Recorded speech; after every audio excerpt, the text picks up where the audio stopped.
الحمد لله رب العالمين والصلاة والسلام على أشرف الأنبياء والمرسلين أما بعد فأعوذ بالله من الشيطان الرجيم من همزه ونفخه ونفثه بسم الله الرحمن الرحيم رب اشرح لي صدري ويسر لي أمري واحلل عقدة من لساني يفقه قولي اللهم انفعنا بما علمتنا وعلمنا ما ينفعنا وزدنا علما فبشر عبادي الذين يستمعون القول فيتبعون أحسنه أولئك الذين هداهم الله وأولئك هم أولو الألباب أعوذ بالله من الشيطان الرجيم بسم الله الرحمن الرحيم يا إبراهيم أعرض عن هذا إنه قد جاء أمر ربك وإنهم آتيهم عذاب غير مردود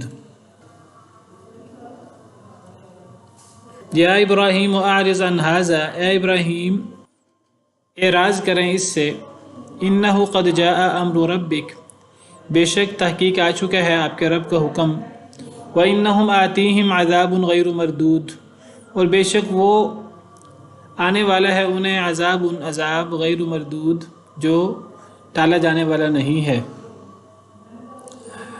ہم نے پیچھے پڑھا پچھلی آیات میں کہ جب سیدنا ابراہیم علیہ السلام کو بشارت مل گئی اسحاق علیہ السلام کی، یعقوب علیہ السلام کی، تو ابراہیم علیہ السلام وہ جب ان کو پتہ لگا کہ یہ فرشتے جو ہیں وہ قوم لوط پر عذاب لانے کے لیے آئے ہیں، تو حضرت ابراہیم علیہ السلام ان فرشتوں سے، اللہ کہتے ہیں ہم سے وہ جھگڑا کرنے لگے قوم لوط کے بارے میں یعنی فرشتوں سے وہ بحث و مباحثہ کرنے لگے کہ ابھی قوم لوط کو تھوڑی مہلت ملنی چاہیے، ممکن ہے وہ ایمان لے آئیں۔ تو اللہ تعالیٰ نے حضرت ابراہیم کا قوم لوط کے بارے میں بات چیت کرنا، بحث و مباحثہ کرنا، اللہ نے اس کی وجہ یہ بیان کی ہے کہ ابراہیم علیہ السلام بڑے تحمل والے، بڑے غم گسار، بڑے رجوع کرنے والے تھے۔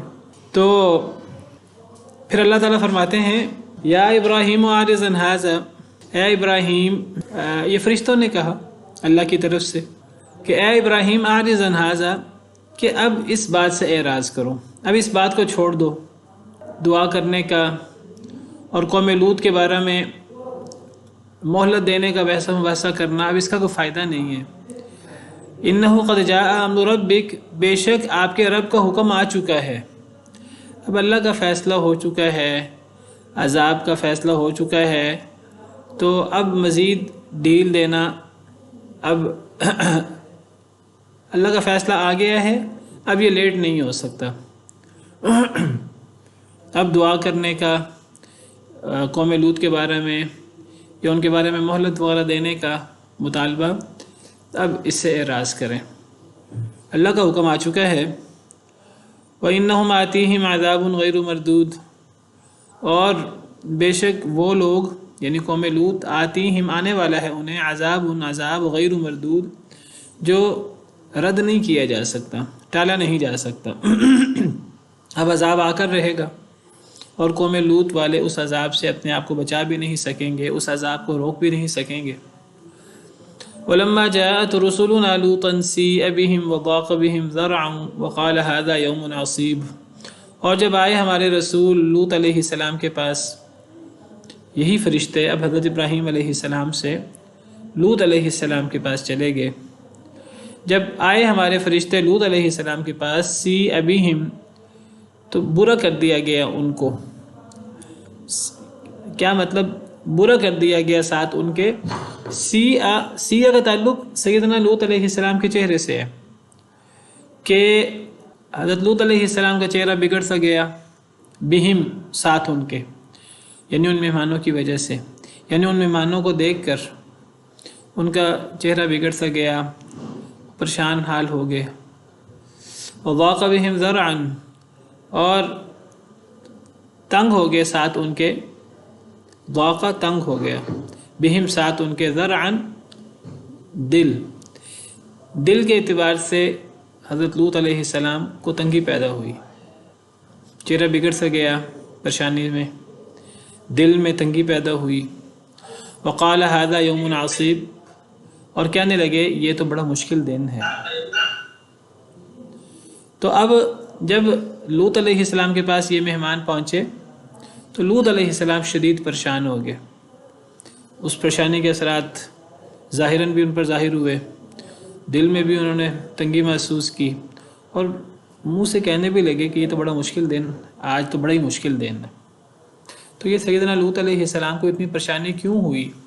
حالانکہ سیدنا ابراہیم علیہ السلام کے پاس فرشتے آئے ہیں تو سیدنا ابراہیم علیہ السلام نے ان کی بہترین مہمان نوازی کی ہے، اور یہ نبیوں کا اخلاق ہے، طرز عمل ہے. اور سیدنا لوط علیہ السلام بھی جلیل القدر پیغمبر ہیں، رسول ہیں. تو سیدنا لوط علیہ السلام نے مہمانوں کو دیکھ کر پریشانی کا اظہار کیوں کیا؟ انہیں بھی خوش ہونا چاہیے تھا. تو انہوں نے کیوں دل میں تنگی محسوس کی اور کیوں ان کو یہ دن مشکل محسوس ہوا؟ مفسرین نے اس کی وجہ لکھی ہے. وہ کہتے ہیں اس کی وجہ یہ ہے، وہ کہتے ہیں اس کی وجہ یہ ہے، جی بتائیے. فرشتے لڑکوں کی صورت تو وہ قوم لوط برے عمل کے لیے جب سے ان کی طرف لپکے تھے. جی بالکل ٹھیک. مفسرین نے اس کی وجہ یہی بیان کی ہے. کہتے ہیں کہ وہ لڑکے وہ خوبصورت نوجوان لڑکوں کی شکل میں آئے تھے، ایسے لڑکے جو ابھی چھوٹی عمر کے تھے، جن کے ابھی آپ سمجھے کہ چہرے پر بال وغیرہ بھی، داڑھی وغیرہ بھی ابھی نمودار نہیں ہوئی تھی. تو وہ خوبصورت نوجوان لڑکوں کی شکل میں وہ آئے تھے. تو سیدنا لوط علیہ السلام کو اپنی قوم کو پتہ تھا کہ یہ قوم بدبختی کی انتہا پر ہے، اور اب مجھے تو بڑی مشکل ہوگی. یعنی ان کی بدبختی قوم کی اور ان کی ضلالت یہاں تک پہنچی ہوئی تھی کہ مہمان بھی ان کے شر سے بچتے نہیں تھے. تو سیدنا لوط علیہ السلام کا تو ہر وقت ان سے ٹاکرا تھا. تو وہ حضرت لوط علیہ السلام شدید پریشان ہو گئے. وَجَاءَهُ قَوْمُهُ يُهْرَعُونَ إِلَيْهِ، اور آ گئی ان کے پاس ان کی قوم، يُهْرَعُونَ إِلَيْهِ، دوڑتے ہوئے. وَمِن قَبْلُ كَانُوا يَعْمَلُونَ السَّيِّئَاتِ، اور اس سے پہلے بھی وہ برے کام کرتے تھے، بدترین کام اغلام بازی کا اور لواطت کا وہ کرتے تھے. تو اس سے پہلے بھی وہ برے کام کرتے تھے، تو اسی مقصد سے وہ دوڑتے ہوئے آئے، بڑی تیز دوڑ کر آئے.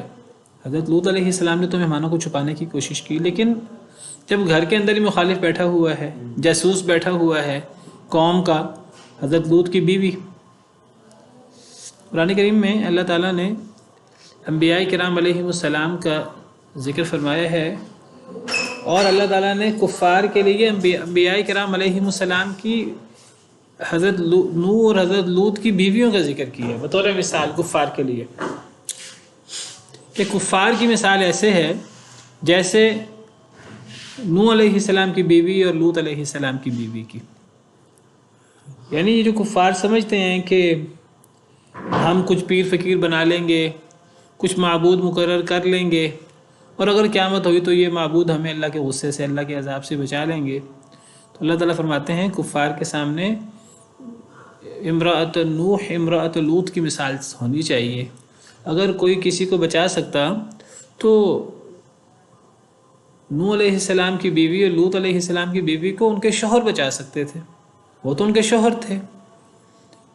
تو حضرت نوح کی بیوی بھی، حضرت لوط کی بیوی بھی عام جہنمیوں کے ساتھ جہنم میں جائیں گی، اور وہ انہیں ان کے شوہر جو اللہ کے جلیل القدر پیغمبر ہیں، اللہ کے پیارے ہیں، اللہ کے چنے ہوئے ہیں، اللہ کے بڑے قریب ہیں، وہ بھی انہیں نہیں بچا سکتے. تو کفار نے جن لوگوں پہ بھروسہ کیا ہوا ہے، جنہیں معبود بنائے ہوا ہے، جن کو نظر و نیاز دیتے ہیں، جن کے لیے بھیڑ چڑھاتے ہیں، جن کے لیے سبیلیں اور ان کو پکارتے ہیں، تو یہ کفار کو کیسے سفارش کر سکیں گے، اور یہ کیسے اللہ کے عذاب سے کفار کو بچا سکیں گے؟ ہرگز نہیں بچا سکیں گے، جس طرح حضرت لوط اور حضرت نوح علیہ السلام اپنی بیویوں کو اللہ کے عذاب سے نہیں بچا سکیں گے. اللہ تعالیٰ نے سورہ تحریم میں ذکر کیا ہے، ضرب اللہ مثلا للذین کفروا امرأۃ نوح و امرأۃ لوط. سورہ تحریم کا آیت نمبر 10 ہے. اللہ فرماتے ہیں اللہ نے مثال بیان کی کافروں کے لیے نوح علیہ السلام کی بیوی کی اور لوط علیہ السلام کی بیوی کی. کانتا تحت عبدین من عبادنا صالحین، یہ دونوں عورتیں یہ ہمارے نیک بندوں میں سے 2 بندوں کے تحت تھیں. یہ دونوں ہمارے چنے ہوئے نیک بندوں کی بیویاں تھیں. فخانتاہما، ان دونوں نے اپنے شوہروں کی خیانت کی. فلم یغنیا عنہما من اللہ شیئا، بس وہ دونوں نہیں فائدہ پہنچا سکے ان دونوں کو. دونوں شوہر اپنی بیویوں کو فائدہ نہیں پہنچا سکے. من اللہ شیئا، اللہ کے مقابلے میں کچھ بھی. وقیل ادخلوا النار مع الداخلین، اور کہا گیا یعنی ان دونوں عورتوں کو کہا گیا داخل ہو جاؤ آگ میں داخل ہونے والوں کے ساتھ. تو بات یہ ہو رہی تھی کہ ان دونوں بیویوں نے اپنے شوہروں کی خیانت کی، اور یہ دونوں شوہر اپنی بیویوں کو اللہ کے عذاب سے بچا نہیں سکے. یہ دونوں عورتیں، ان کو کہا جائے گا قیامت کے دن کہ جہنمیوں کے ساتھ جہنم میں داخل ہو جاؤ. تو یہاں خیانت کا ذکر ہے ان دونوں عورتوں کی اپنے شوہروں کی، اور اللہ فرماتے ہیں یہ کافروں کے لیے یہ مثال ہے. دونوں عورتیں یعنی یہ دونوں عورتیں کافر تھیں. تو جب بیوی کے لیے شوہر سے خیانت کا ذکر آتا ہے، یہ شوہر کا بیوی سے خیانت کا ذکر آتا ہے، تو عام طور پر خیانت سے مراد یعنی جنسی معاملات میں خیانت ہوتی ہے، اور یعنی بے حیائی کا کام مراد ہوتا ہے. اگر بیوی کے لیے یا شوہر کے لیے خیانت کا لفظ استعمال کیا جائے ایک دوسرے کے بالمقابل، لیکن یہاں خیانت سے یہ مراد نہیں ہے. ان دونوں بیویوں نے اپنے شوہروں سے خیانت کی. یہاں خیانت سے مراد اپنے شوہروں کی دعوت پر لبیک نہ کہنا اور شوہروں کا اللہ کے دین کے غلبے میں مددگار نہ بننا ہے، اور ہر دم اپنے شوہروں کے ناک میں دم کرنا ہے کفار کی حمایت کر کر کے. کیونکہ انبیاء کرام علیہم السلام کا جو ایک سلسلہ ہوتا ہے اولاد کا اور جو آگے بڑھنے والا سلسلہ، تو اس سلسلے میں کوئی حرام خون شامل نہیں ہوتا. یہ انبیاء کرام علیہم السلام کا جو پورا سلسلہ ہے سیدنا آدم علیہ السلام سے لے کر نبی کریم صلی اللہ علیہ وسلم تک، اس میں کوئی حرام خون شامل نہیں ہوتا. یعنی اس میں ایسے لوگ تو آ سکتے ہیں جو اللہ کے نافرمان ہوں اور دین حق دین اسلام پر نہ ہوں، لیکن اس میں حرام کاری اور یہ چیزیں اس میں نہیں آ سکتی، جیسے بعض احادیث مبارکہ سے بھی ثابت ہوتا ہے. تو ان جلیل القدر انبیاء کی بیویاں یہ کفار کے لیے مثال ہیں، اس لیے کہ وہ کافر تھیں، اور ان کی خیانت سے مراد یعنی کفر اور کافروں کی حمایت ہے. ہر وقت شوہروں کو ناک میں دم کیے رکھنا اپنے کفر سے، تو یہ خیانت مراد ہے. اب حضرت لوط علیہ السلام کے پاس مہمان آئے. اب ظاہری سی بات ہے کہ حضرت لوط علیہ السلام کتنا پریشان ہوئے، دل میں بھی تنگی محسوس کی، چہرے پہ بھی اثرات ظاہر ہوئے، اور کہنے بھی لگے کہ بڑا مشکل دن ہے. اب فوراً انہوں نے مہمانوں کو چھپا لیا ہوگا، لیکن قوم والوں کو پتہ لگ گیا. قوم والے دوڑتے آئے، بڑی تیزی سے دوڑتے ہوئے آئے. کیسے پتہ لگا؟ بیوی کے ذریعے ہی. یہی کام حضرت لوط علیہ السلام کی بیوی کیا کرتی تھی، اور یہی کام حضرت نوح کی بیوی بھی. نوح علیہ السلام جب وہ اپنی قوم کو تبلیغ کرتے تھے تو وہ قوم کی حمایت کرتی تھی. لوط علیہ السلام کی بیوی قوم کی حمایت کرتی تھی. اس بدترین عمل میں بھی اس کی ہمدردیاں قوم کے ساتھ تھیں. تو قوم والے دوڑتے ہوئے آئے. وَمِن قَبْلُ كَانُوا يَعْمَلُونَ السَّيِّئَاتِ، اور اس سے پہلے بھی وہ برے کام کرتے تھے. قال یا قومی، جب حضرت لوط علیہ السلام نے یہ صورتحال دیکھی، اسی سے وہ پریشان تھے، اسی سے وہ ڈرتے تھے، تو انہوں نے کہا قال یا قوم هؤلاء بناتی هن اطهر لكم، وہ کہنے لگے اے میری قوم، یہ میری بیٹیاں ہیں، یہ زیادہ پاکیزہ ہیں تمہارے لیے. فاتقوا اللہ، تو اللہ سے ڈرو. ولا تخزونی فی ضیفی، اور نہ تم رسوا کرو مجھے میرے مہمانوں کے بارے میں. الیس منکم رجل الرشید، کیا نہیں ہے تم میں کوئی ایک آدمی بھی جو عقل مند ہو. دیکھیے اس حضرت لوط علیہ السلام کی بات سے سیدنا لوط علیہ السلام کی بے بسی اور شدید پریشانی، وہ جو پریشان ہوئے تھے وہ اسی وجہ سے پریشان تھے، تو اسی بات سے ان کی پریشانی جو ہے وہ ظاہر ہو رہی ہے. وہ کہنے لگے اے میری قوم، یہ میری بیٹیاں ہیں، تمہارے لیے زیادہ پاک ہیں.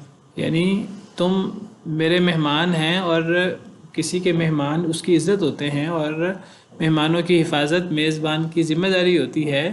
تو یہ میرے مہمان ہیں، تم میرے مہمانوں کو تنگ نہ کرو، انہیں پریشان نہ کرو، اور ان کے ساتھ برا سلوک نہ کرو. اور اگر تمہیں اپنی خواہش وغیرہ پوری کرنی ہے تو یہ میری بیٹیاں ہیں تو یہ تمہارے لیے زیادہ پاکیزہ ہیں، تو تم ان سے شادی کر کے اپنی خواہش پوری کر لو جائز طریقے سے، جس طرح اللہ تعالیٰ نے ایک جائز طریقہ رکھا ہے نکاح کا۔ تو بعض مفسرین نے بناتی سے مراد یعنی حضرت لوط نے کہا کہ میری بیٹیاں ہیں، ان سے تم شادی کر لو، یہ تمہارے لیے زیادہ پاکیزہ ہیں۔ شادی کے ذریعے انسان جو ہے وہ شادی کرے اللہ کے حکم کے مطابق، اور شادی کے بعد زندگی گزارے، وہ پاکیزہ زندگی ہوتی ہے، اس میں انسان اپنی جنسی خواہش بھی پوری کرے، تو وہ ایک پاکیزہ چیز ہے، اللہ کا بنایا ہوا ایک ایسا سلسلہ ہے جس میں ثواب بھی ہے اور پاکیزگی بھی ہے۔ اور اس کے علاوہ تو یہ بے حیائی اور گندگی ہی گندگی ہے۔ بعض مفسرین کہتے ہیں، اب اس میں سوال پیدا ہوتا ہے کہ حضرت لوط علیہ السلام نے اتنے بدترین لوگوں کو اپنی بیٹیاں کا ذکر کیا، میری بیٹیوں سے شادی کر لو، یعنی یہ ساری بات مجبوری میں ہو رہی ہے، یعنی اتنے مجبور ہیں کہ اتنے مجبوری میں اب اس سے بڑی پیشکش اور کیا کر سکتے تھے۔ اور یہاں یعنی ہن اطہر لکم، یعنی شادی کر کے تم خواہش پوری کر لو۔ بعض مفسرین نے کہا ہے کہ ہؤلاء بناتی سے مراد قوم کی بیٹیاں ہیں، یعنی اللہ نے تم نے شادیاں کی ہوئی ہیں، تو میری قوم کی بیٹیاں ہیں، وہ تمہارے لیے زیادہ پاکیزہ ہیں، تم ان سے اپنی خواہش پوری کرو۔ جو اللہ نے ایک طریقہ رکھا ہے، تم اللہ کے بنائے ہوئے سیدھے طریقے کو چھوڑ کر ایک غلط طریقہ اور الٹا طریقہ تم استعمال کرتے ہو۔ تو بعض مفسرین کے مطابق سیدنا لوط علیہ السلام نے یعنی ان لوگوں کی بیویوں کی طرف اشارہ کیا اور کہا کہ تم جو ہے وہ ان سے اپنی خواہش پوری کرو، وہ تمہارے لیے زیادہ پاکیزہ ہے۔ یہ بھی ایک اچھی تفسیر ہے، بلکہ یہ پہلی تصویر سے زیادہ بہتر تفسیر محسوس ہوتی ہے۔ اس سے یہاں سوال یہ پیدا ہوتا ہے کہ حضرت لوط علیہ السلام نے ان عورتوں کو اپنی بیٹیاں کیوں کہا؟ وہ اس لیے کہ نبی بحیثیت نبی اپنی قوم کا باپ ہوتا ہے، اپنی قوم کے مردوں کا، اپنی قوم کی عورتوں کا باپ ہوتا ہے۔ باپ ہونے سے مراد یعنی حکمن، سگا باپ تو نہیں ہوتا، وہ تو اللہ تعالیٰ نے نفی کر دی۔ نبی صلی اللہ علیہ وسلم سے جب آپ کے سگے بیٹے فوت ہو گئے آپ کی زندگی میں، تو اللہ تعالیٰ نے قرآن کی آیت نازل کی، حضرت زید کو آپ نے منہ بولا بیٹا بنایا ہوا تھا۔ جب حضرت زید نے اپنی بیوی کو طلاق دی، حضرت زینب کو، اب اللہ تعالیٰ نے جاہلیت کے رسوم و رواج کو توڑنے کے لیے اب اللہ تعالیٰ نے نبی صلی اللہ علیہ وسلم کو حکم دیا کہ حضرت زینب سے شادی کرے۔ اب اس میں قوم کی طرف سے اعتراض کا سامنا تھا، کیونکہ جاہلیت میں منہ بولا بیٹا حقیقی بیٹے کی طرح شمار ہوتا تھا، تو حقیقی بیٹے کی بیوی بہو چاہے بیٹا طلاق بھی دے دے وہ تو دائمی حرام ہوتی ہے، تو اسی طرح منہ بولے بیٹے کی بیوی بھی وہ بھی بہو کے حکم میں وہ بھی دائمی حرام ہوئی، تو کوئی شخص بہو سے کیسے شادی کر سکتا ہے؟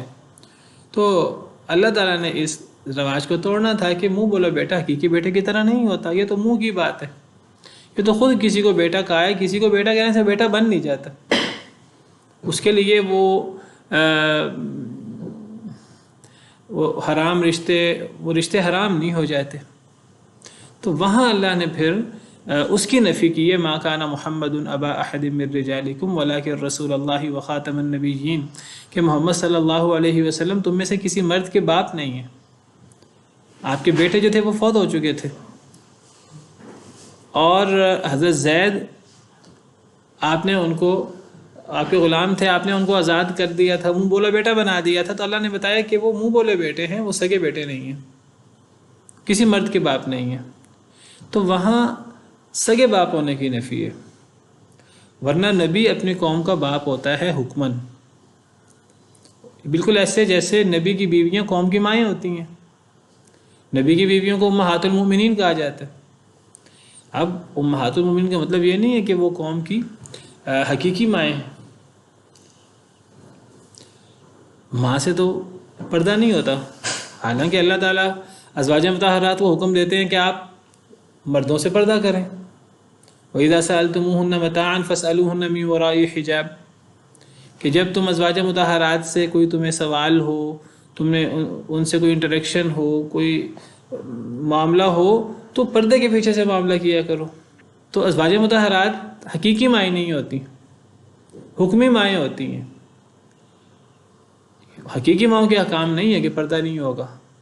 باقی یہ سوال کہ ان سے شادی کیوں نہیں ہو سکتی نبی کے بعد، اس کی وجہ کچھ اور ہے. اس کی وجہ یعنی حقیقی مائیں ہونا نہیں ہے. اس کی وجہ یعنی نبی صلی اللہ علیہ وسلم کی حرمت اور آپ کی عزت کا پاس ہے. ایک عورت نبی کی نکاح میں رہ چکی ہو تو وہ نبی کے بعد کسی اور امتی کے نکاح میں کیسے رہے؟ اسی لیے اللہ نے فرمایا وَمَا كَانَ لَكُمْ أَن تُؤْذُوا رَسُولَ اللَّهِ وَلَا أَن تَنكِحُوا أَزْوَاجَهُ مِن بَعْدِهِ أَبَدًا. تمہارے لائق نہیں ہے تم نبی کو اذیت دو اور نبی کے بعد نبی کی بیوی سے شادی کر لو. اس کی وجہ نبی کو اذیت دینا ہے، نبی کا مقام ہے اس کی وجہ. تو جس طرح نبی کی بیوی پوری قوم کی ماں ہوتی ہے، ام المؤمنین ہوتی ہے، جس طرح اللہ نے قرآن میں فرمایا النبی اولیٰ بالمؤمنین من انفسہم وازواجہ امہاتہم. نبی مومنین سے ان کی جان سے بھی زیادہ قریب ہوتا ہے، اور نبی کی بیویاں مومنوں کی مائیں ہوتی ہیں. تو جس طرح نبی کی بیویاں مومنوں کی مائیں ہیں تو نبی بھی مومنوں کا باپ ہوتا ہے، چاہے وہ قوم کے مرد ہوں یا قوم کی عورتیں ہوں. اب سوال یہ پیدا ہوا کہ نبی اپنی قوم کا باپ ہوتا ہے تو پھر وہ مردوں کو بھی عورتوں کو بھی، تو وہ پھر قوم کی عورتوں سے شادی کیسے کرتا ہے؟ تو وہ حقیقی باپ نہیں ہوتا نا، حکمی باپ ہوتا ہے. حکمی باپ ہوتا ہے، حقیقی باپ نہیں ہوتا. اسی لیے جیسے میں نے کہا کہ نبی کی بیویاں قوم کی مائیں ہوتی ہیں، قوم کا پردہ ہوتا ہے. نبی بھی اپنی قوم کا باپ ہوتا ہے، مردوں کا عورتوں کا، اور قوم کی عورتوں کا نبی سے پردہ ہوتا ہے. لیکن دیکھیے کچھ احکامات ہوتے ہیں، کچھ خصوصیات ہوتی ہیں. نبی کے لیے جب کسی سے شادی کرنا ہو قوم کی کسی عورت سے، نبی کے لیے ولی کی ضرورت نہیں ہے. یعنی اگر نبی نے کسی عورت سے شادی کرنی ہے اس عورت کو ولی کی ضرورت نہیں ہے، وہ عورت ولی کے بغیر بھی نبی سے شادی کر سکتی ہے. اسی لیے اللہ تعالیٰ فرماتے ہیں وَامْرَأَةً مُؤْمِنَةً إِن وَهَبَتْ نَفْسَهَا لِلنَّبِيِّ إِنْ أَرَادَ النَّبِيُّ أَن يَسْتَنكِحَهَا خَالِصَةً لَكَ مِن دُونِ الْمُؤْمِنِينَ. اگر کوئی عورت مومن عورت اپنے نفس کو نبی کے لیے ہبہ کر لے اور نبی اسے شادی کرنا چاہے تو نبی اسے شادی کر سکتا ہے. یہ نبی کے لیے خالص ہے عام مومنین کو چھوڑ کر. تو بات دور نکل گئی. بات یہ ہو رہی تھی کہ قوم کی بیٹیاں نبی کی، قوم کی عورتیں نبی کی بیٹیاں ہوتی ہیں. تو ہاؤلائی بناتی ہن، یہ میری بیٹیاں تمہارے لیے اطہر لکم، زیادہ پاکیزہ ہیں تمہارے لیے. اس سے مراد قوم کی عورتیں، تمہاری بیویاں. تم ان کے پاس جاؤ، اپنی خواہش پوری کرو، وہ تمہارے لیے زیادہ پاکیزہ ہے. اللہ نے ایک جائز رستہ بنایا ہے، تم جائز کو چھوڑ کر ناجائز بے حیائی گندگی کے پیچھے کیوں پڑتے ہو؟ یا ایسے ہی ایسے اللہ نے کسی کو، اللہ نے جو ہے وہ حلال پاکیزہ روزی اور رزق اللہ نے رکھا ہو، وہ دودھ اور پاکیزہ گوشت اور حلال پاکیزہ چیز کو چھوڑ کر وہ خنزیر اور وہ گندگی کی طرف جاتا ہو، خبیث چیز کی طرف جاتا ہو، تو یہ کتنی بڑی بے وقوفی ہے. تو اسی کی طرف سیدنا لوط علیہ السلام نے اپنی قوم کو دعوت دی، اس حالت میں بھی دعوت دی. تو دونوں تفسیریں صحیح ہو سکتی ہیں، واللہ تعالی عالم. بکر معنسہ کا کیا مطلب ہے؟ السلام علیکم. جو ان کے کافی بڑی عمر کی ہو چکی اور اس کی شادی نہ ہوئی ہو، عورت ولی کے بغیر شادی نہیں کر سکتی. حدیث مبارکہ ہے ایما امرأۃ نکحت بغیر اذن ولیہا فنکاحها باطل. جو بھی عورت ولی کی اجازت کے بغیر نکاح کرے اس کا نکاح باطل ہے. عام حالات میں یہی حکم ہے. باقی نبی کے ساتھ کسی بھی عورت کی شادی ہو سکتی ہے ولی کے بغیر. نبی کا معاملہ خاص ہے، نبی کے علاوہ کسی سے شادی کرنی ہوگی تو ولی کی ضرورت ہے.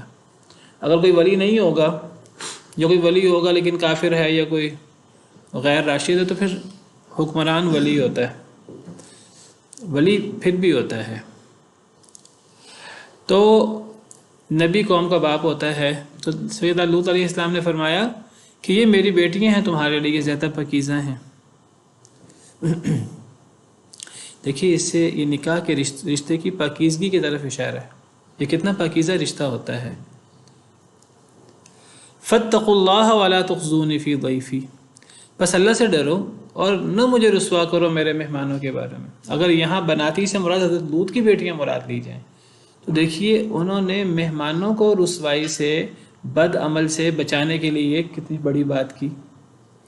مجبوری میں اللہ سے ڈرو اور مجھے میرے مہمانوں کے بارے میں رسوا نہ کرو۔ اس سے مہمانوں کا عزت اور مہمانوں کا احترام اور مہمانوں کا حق کتنا بڑا ہے اسلام میں۔ حضرت لوط علیہ السلام بھی اسلام کے داعی تھے، تو اسلام کے اندر مہمان نوازی کی کتنی اہمیت ہے۔ الیس منکم رجل رشید، کیا تم میں کوئی عقل مند آدمی نہیں ہے، کوئی تم میں ہوش مند آدمی نہیں ہے، کوئی ایک بندہ ہو جو تمہیں سمجھائے، کوئی ایک بندہ بھی تمہیں سمجھانے والا نہیں ہے۔ یعنی قوم بدبختی کی اس انتہا پہ پہنچ چکی ہے۔ قالوا لقد علمت، انہوں نے کہا البتہ تحقیق، علمت تو جانتا ہے، ما لنا فی بناتک من حق، نہیں ہے ہمارے لیے تیری بیٹیوں میں کوئی حق، ہمیں تیری بیٹیوں سے کوئی دلچسپی نہیں ہے۔ حضرت لوط کی بیٹیاں مراد ہوں ان سے شادی کرنے میں، یا قوم کی عورتیں مراد ہوں ان کی اپنی بیویاں، وہ کہنے لگے ہمیں عورتوں میں کوئی ہمیں حاجت نہیں ہے۔ وَإِنَّكَ لَتَعْلَمُ مَا نُرِيدُ، اور بے شک تو البتہ جانتا ہے جو ہم چاہتے ہیں۔ دیکھیے جب کوئی قوم غلط رستے کو، صحیح رستے کو چھوڑ کر غلط رستہ اختیار کرتی ہے تو دیکھیے اس کو صحیح چیز میں اور صحیح رستے میں جو ہے وہ پھر وہ صحیح رستے پر نہیں چلتی، اس کو پھر صحیح رستہ اچھا نہیں لگتا، چاہے وہ زیادہ بہتر ہو، چاہے وہ زیادہ پاکیزہ ہو، چاہے وہ اصل طریقہ اللہ نے رکھا ہو۔ یعنی جب کوئی قوم غلط چیز پہ لگ جاتی ہے، مثلاً اگر کوئی قوم شراب پہ لگ جائے گی، خنزیر کھانے پہ لگ جائے گی، تو اس کو دوسرا گوشت اچھا نہیں لگے گا، حالانکہ دوسرا گوشت ہر لحاظ سے پاکیزہ ہے، پاکیزہ چیز، حلال چیز انہیں اچھی نہیں لگے گی۔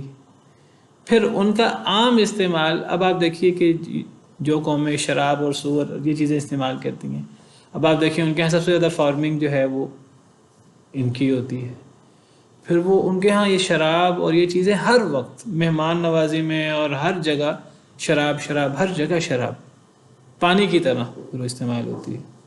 تو جب کوئی قوم سیدھا رستہ چھوڑتی ہے تو سیدھا رستے کے اندر وہ پھر اس کو سیدھا رستہ اچھا ہی نہیں لگتا۔ اور دیکھیے کہ یہ بدبختی اور شقاوت کی کس انتہا کو پہنچ چکے تھے کہ ان کو یہ بات، ان کو یعنی حضرت لوط نے صحیح بات کی، ان کو نکاح کی طرف دعوت دی اور جو اللہ نے سلسلہ بنایا ہے، تو وہ کہنے لگے کہ ہمیں اس کی طرف کوئی حاجت نہیں ہے، ہمیں اپنی بیویوں کی طرف کوئی حاجت نہیں ہے، اور جو آپ جانتے ہیں ہم جو کرنا چاہتے ہیں تو آپ ہمیں وہ کرنے دیں۔ قال لو ان لی بکم قوۃ او آوی الی رکن شدید، حضرت لوط علیہ السلام نے کہا کاش کہ بے شک میرے لیے تمہارے ساتھ کوئی قوت ہوتی، او آوی یا میں پناہ لے لیتا، الی رکن شدید ایک مضبوط رکن کی طرف، ایک مضبوط چیز کی طرف۔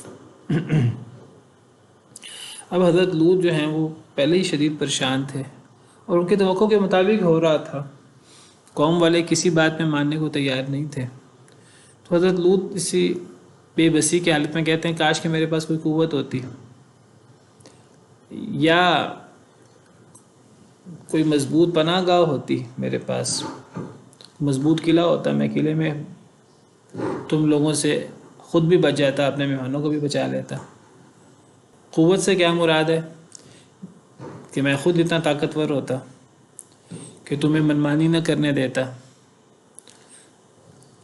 یا میرے پاس کوئی مضبوط پناہ گاہ ہوتی۔ پناہ گاہ کون سی؟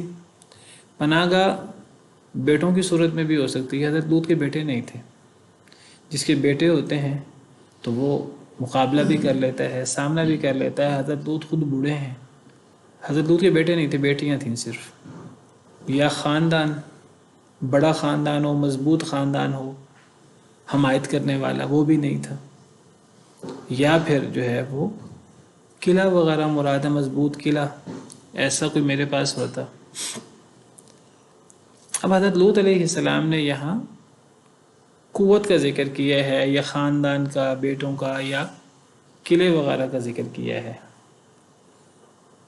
تو کوئی اسے یہ نہ سمجھے کہ حضرت لوط علیہ السلام کو اللہ پہ توکل نہیں تھا، اللہ پر اعتماد نہیں تھا۔ نبیوں سے بڑھ کر اللہ پہ توکل اور اللہ پر اعتماد کس کو ہوگا؟ اور سیدنا لوط علیہ السلام جلیل القدر پیغمبر ہیں اللہ تعالیٰ کے، انہیں اللہ تعالیٰ پر پورا اعتماد تھا، لیکن یہاں اسباب کی بات ہو رہی ہے، اور اسباب کی بات کرنا یہ کوئی توکل کے منافی نہیں ہے، یہ توکل کے مطابق ہے۔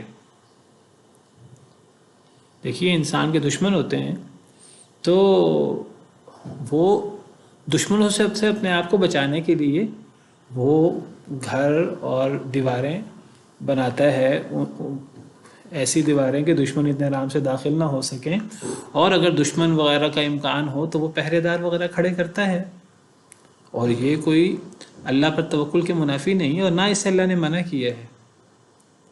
بلکہ یہ سمجھنا کہ جی مجھے تو اپنے حفاظت وغیرہ کی کوئی ضرورت نہیں ہے، بس اللہ ہی میری مدد کرے گا، یہ توکل مذموم ہے، یہ صحیح توکل نہیں ہے۔ صحیح توکل تو یہ ہے کہ اونٹ کو گھٹنا باندھو پھر اللہ پہ توکل کرو، اپنی طرف سے کوشش کرو پھر اللہ پہ توکل کرو۔ نبی کریم صلی اللہ، اور یہ نبی بھی جو ہے وہ اسباب اختیار کرتے تھے۔ نبی کریم صلی اللہ علیہ وسلم کو جب تک اللہ تعالیٰ نے آپ کی حفاظت کی ذمہ داری نہیں لی، واللہ یعصمک من الناس، سورہ مائدہ میں آیت اتری، جب تک یہ آیت نہیں اتری اس وقت تک نبی کریم صلی اللہ علیہ وسلم پہرے دار مقرر کرتے تھے ہر روز رات کو، کیونکہ آپ کو سب سے زیادہ خطرہ ہوتا تھا دشمنوں کا، اور یہودی اور یہودیوں کی سازشیں، وہ تو سازشی قوم تھی، پھر آپ کے مخالف۔ تو اسباب اختیار کرنا، بیٹوں کی یا خاندان کی بات کرنا یا قلعے کی بات کرنا، اور خاص طور پہ جن حالات میں حضرت لوط علیہ السلام ہیں، تو یہ اللہ پہ توکل کے بالکل بھی منافی نہیں ہے، یہ اسباب کی بات ہے، ورنہ حضرت لوط علیہ السلام کا اللہ پر پوری طرح اعتماد تھا، پوری طرح توکل تھا۔ قالوا یا لوط انا رسول ربک لن یصلوا الیک، انہوں نے کہا، کنہوں نے؟ مہمانوں نے۔ اب آپ دیکھیے کہ سیدنا لوط علیہ السلام مہمانوں کو دیکھ کر پریشان ہوئے، چہرہ بگڑ سا گیا، دل میں تنگی پیدا ہوئی، منہ سے کہنے لگے کہ بڑا مشکل دن ہے۔ جیسا ان کی توقع تھی ویسے ہی ہوا، قوم والے آئے اور قوم والوں نے مہمانوں کے ساتھ بدتمیزی کرنے کا اور اپنا پروگرام ظاہر کیا، اور حضرت لوط سے کہنے لگے ان کو ہمارے حوالے کر دو۔ حضرت لوط نے انہیں جو ہے وہ نکاح کی بات کی اور کہا کہ یہ بیٹیاں ہیں، ان سے شادی کر لو، تو اللہ سے ڈرو اور مجھے مہمانوں کے بارے میں رسوا نہ کرو۔ پھر بے بسی کے عالم میں کہتے ہیں کاش کہ میرے پاس قوت ہوتی، کاش کہ میں کسی مضبوط جگہ میں پناہ لے لیتا۔ اس ساری باتوں سے پتہ لگ رہا ہے کہ سیدنا لوط علیہ السلام کو نہیں پتہ کہ مہمان کون ہے، وہ پریشان ہیں، اور وہ جس طرح یعنی ان کے علم میں یہی ہے کہ یہ نوجوان لڑکے ہیں اور یہ میرے پاس مہمان ہیں، اور میں نے مہمان نوازی کرنی ہے، اور میں نے حتی الامکان ان کو بچانے کی کوشش کرنی ہے۔ تو اب جب حضرت لوط علیہ السلام اس حالت میں پہنچ گئے بے بسی کی، اس وقت فرشتوں نے بتایا کہ ہم فرشتے ہیں، ہم انسان نہیں ہیں۔ قالوا یا لوط انا رسول ربک، انہوں نے کہا اے لوط بے شک ہم آپ کے رب کے رسول ہیں، لن یصلوا الیک، ہرگز نہیں یہ لوگ پہنچ سکیں گے آپ کی طرف۔ حضرت لوط نے اپنا دروازہ وغیرہ بند کر لیا، جو بھی کرنا تھا انہوں نے کر لیا۔ اب قوم والے باہر کھڑے ہیں اور حضرت لوط سے کہہ رہے ہیں کہ باہر نکلو اور ان کو نکالو۔ تو جب حضرت لوط بے بسی کی انتہا میں ہیں تو فرشتوں نے بتایا کہ ہم فرشتے ہیں، ہم انسان نہیں ہیں، ہم اللہ کے رسول ہیں، اللہ کے بھیجے ہوئے ہیں، ہم اس قوم کو عذاب دینے آئے ہیں۔ تو اس سے پتہ لگتا ہے کہ انبیاء کرام علیہ السلام عالم الغیب نہیں ہوتے۔ حضرت ابراہیم علیہ السلام کو بھی نہیں پتہ تھا کہ یہ فرشتے ہیں، جب فرشتوں نے بتایا تو حضرت ابراہیم علیہ السلام کو پتہ لگ گیا۔ لوط علیہ السلام نے کتنی پریشانی دیکھی، تو جب فرشتوں نے بتایا کہ ہم فرشتے ہیں تو انہیں پتہ لگا۔ تو انبیاء کرام علیہ السلام کو، اولیاء کرام علیہ السلام کو عالم الغیب باور کرانا کتاب و سنت کے صریح خلاف، قرآن و سنت کی صریح نصوص کے خلاف ہے۔ کتنے دلائل ہیں اس کے۔ تو فرشتوں نے واضح کر دیا، کہا اے لوط ہم آپ کے رب کے رسول ہیں، فرشتے ہیں ہم، اور یہ بھی بتا دیے یہ لوگ آپ تک نہیں پہنچ سکیں گے۔ فَأَسْرِ بِأَهْلِكَ بِقِطْعٍ مِّنَ اللَّيْلِ، بس رات کو لے چلیے، بِأَهْلِكَ اپنے گھر والوں کو، بِقِطْعٍ مِّنَ اللَّيْلِ ٹکڑے میں رات کے ٹکڑے میں اپنے گھر والوں کو لے کر نکل جائیے۔ یعنی اب قوم والے تو باہر موجود ہیں، اب حضرت لوط علیہ السلام کو فرشتے تسلی دے رہے ہیں. ہوا کیا؟ ہوا یہ کہ جب قوم والوں نے زور زبردستی کرنے کی کوشش کی، دروازہ وغیرہ توڑا، یہ جو بھی ہوا، تو فرشتوں نے ان کی آنکھوں کو مٹا دیا، ان کی آنکھوں پر وغیرہ مارے، ان کے چہرے بگڑ گئے، تو ان کی آنکھیں مٹ گئیں.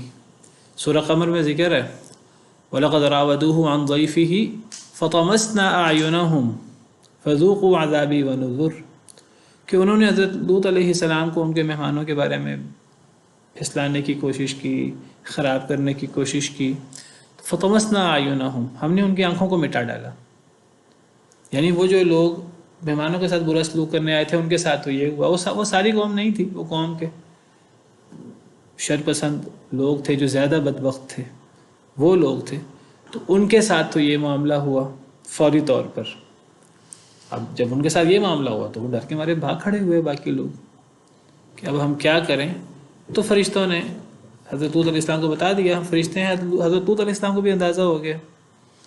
تو فرشتوں نے کہا کہ اب یہ آپ کو کوئی نقصان نہیں دے سکیں گے، اب آپ اپنے گھر والوں کو لے کر نکل کھڑے ہوں.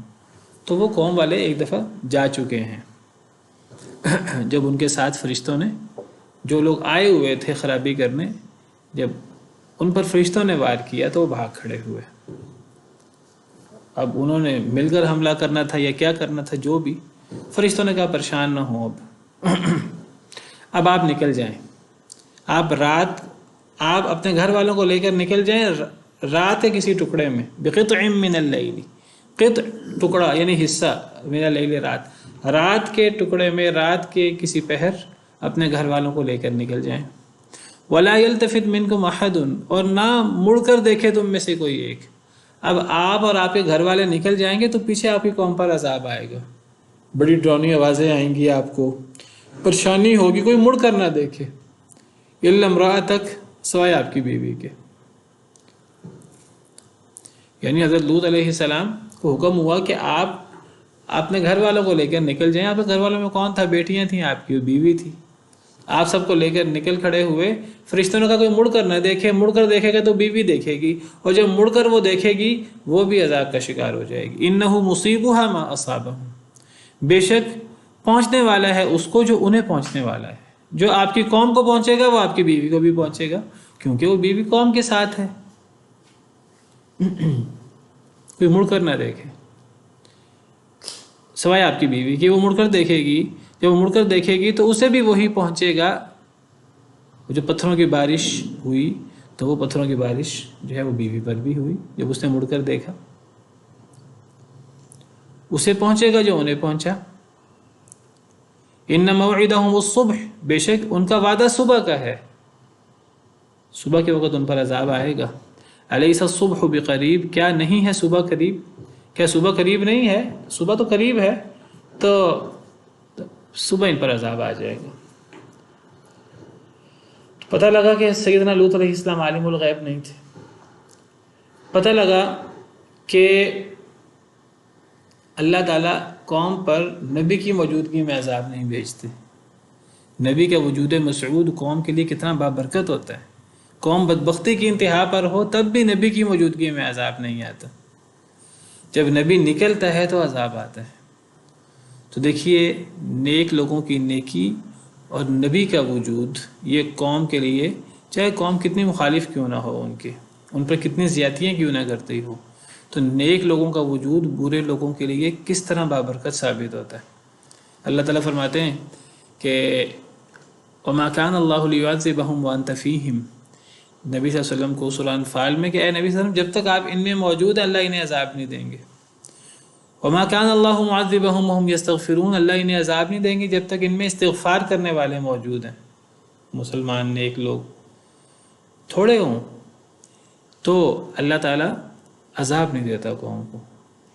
دیکھیے نبی کی موجودگی، اکیلے ایک نبی کی موجودگی پوری قوم پر عذاب نہیں آتا. نبی نکلتا ہے تو عذاب آتا ہے.